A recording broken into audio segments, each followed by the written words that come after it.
Go yard. I got so much motherfucking design on right now. Break it down, bring it back, make it clap. I got 3 old thoughts, new guap, wear that thing. Bitches on my line, and you know Waalaikumsalam warahmatullahi wabarakatuh. Selamat sore teman-teman. Di sini saya sebagai perwakilan kelompok 4 akan mempresentasikan tentang proses produksi desain. Di sini saya Satya Wiramedini absen 31 bersama rekan saya Lili Sukanti absen 17. Untuk materi awal akan disampaikan oleh rekan saya persilakan. Yang pertama, pengertian praproduksi, produksi, dan pasca produksi. Yang pertama yaitu praproduksi, yaitu tahap persiapan sebelum melakukan produksi. Yang kedua, produksi, yaitu tahap pelaksanaan produksi. Yang ketiga, pasca produksi, yaitu tahap penyelesaian atau tahap akhir sebuah produksi. Ini adalah contoh tahap produksi sebuah desain. Yang pertama, praproduksi. 1. Pemahaman kebutuhan, yaitu mengidentifikasi desain berdasarkan tujuan proyek, pengenalan mendalam tentang klien atau pengguna akhir. Yang kedua yaitu penelitian dan analisis, yaitu melakukan penelitian pasar, analisis, dan mengumpulkan data untuk membantu informasi data tersebut dimasukkan ke dalam desain. Yang ketiga yaitu definisi tujuan. Tetapkan tujuan dan batasan, itu batasan waktu atau anggaran. Yang keempat yaitu pemilihan tim. Pilih tim yang sesuai dengan kriteria desain. Yang terakhir adalah perancangan konsep awal, yaitu buat prototipe atau konsep yang akan dimasukkan ke dalam desain. Yang kedua yaitu produksi. Perancangan detail, mengembangkan rancangan dengan memberi warna, tipografi, dan referensi lainnya.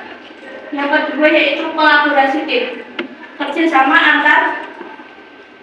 antara desainer, pengembang, dan tim untuk memastikan desain tersebut.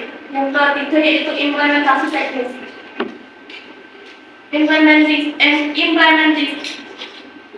Implementasikan spesifikasi teknis sesuai dengan kebutuhan proyek. Yang keempat yaitu uji prototipe. Buat prototipe untuk menguji kelayakan desain tersebut. Yang terakhir adalah revisi. Berdasarkan umpan balik, lakukan revisi yang diperlukan untuk memperbaiki dan meningkatkan desain. Yang ketiga yaitu pasca produksi.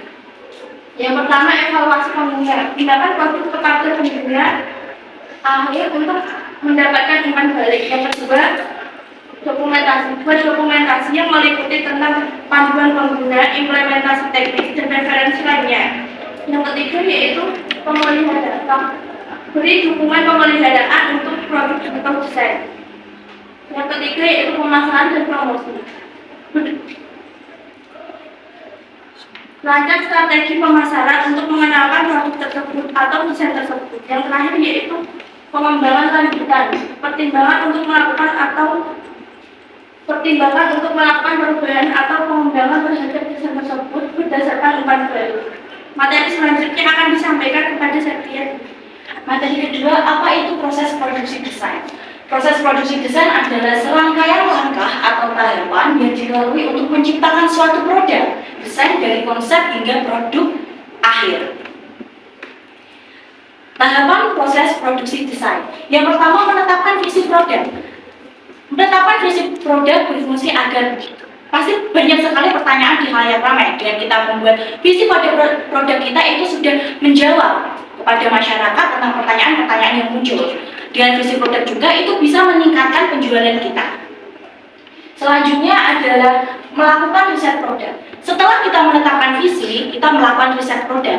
Riset produk berfungsi untuk menentukan proses selanjutnya, yaitu mengembangkan atau mencari ide konsep pada desain produk kita nanti. Selanjutnya membuat ide dan konsep. Berdasarkan visi yang sudah kita tetapkan dan juga riset yang sudah kita lakukan, proses desain produk ini yang akan menjadikan ide yang abstrak tadi menjadi real atau nyata. Pembuatan ide yang bisa kita lakukan adalah dengan membuat storyboard. Selanjutnya, buat prototype desain. Proses desain produk dalam tahap selanjutnya adalah yaitu membuat prototype. dalam proses ini kita harus mulai menciptakan desain produk yang merupakan sebuah solusi untuk produk. Dengan membuat prototipe, kita bisa melihat apa saja kekurangan dan kelebihan pada desain produk kita. Yang selanjutnya, yang kelima, tes desain. Tahapan yang paling penting adalah melakukan tes atau melakukan uji kelayakan. Di situ kita bisa mengetahui kekurangan dan kelebihan pada produk kita serta kita bisa mengevaluasinya nanti. Selanjutnya adalah peluncuran desain. Setelah kita melakukan tes desain, setelah kita menentukan apakah produk kita benar-benar sudah layak untuk kita pasarkan, kita bisa meluncurkan desain tersebut. Peluncuran desain. Hal ini bertujuan agar konsumen dapat mengingat produk kita. Ini merupakan sebuah solusi untuk meningkatkan penjualan terhadap produk yang sudah kita buat. Sekian presentasi dari kelompok 4. Bila ada kekurangan dan kesalahan dalam berkata, kami mohon maaf. Wassalamualaikum warahmatullahi wabarakatuh.